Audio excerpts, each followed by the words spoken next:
ঘরে থাকা কিছু উপকরণ দিয়ে খুব সহজে প্যানকেক বানানো রেসিপি।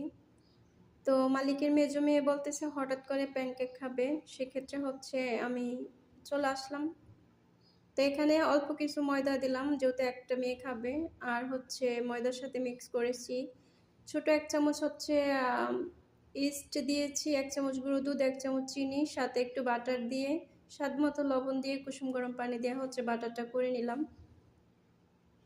তারপরে হচ্ছে 10 মিনিট অপেক্ষা করার পরে হচ্ছে আমি প্যানকেকগুলো বানানোর জন্য চলে আসলাম। এখানে একটা ফ্রাই প্যান বসিয়ে দিলাম, সেখানে একটু তেল ব্রাশ করে নিলাম। তারপর হচ্ছে দেখতেই পাচ্ছেন আমি একটু একটু করে হচ্ছে বাটারটা দিয়ে একটু ঘুরিয়ে সমান করে নিয়েছি। তারপরে হচ্ছে এই তো বাটারটা মাশাআল্লাহ অসাধারণ সুন্দর একটা কালার আসছে প্যানকেকের।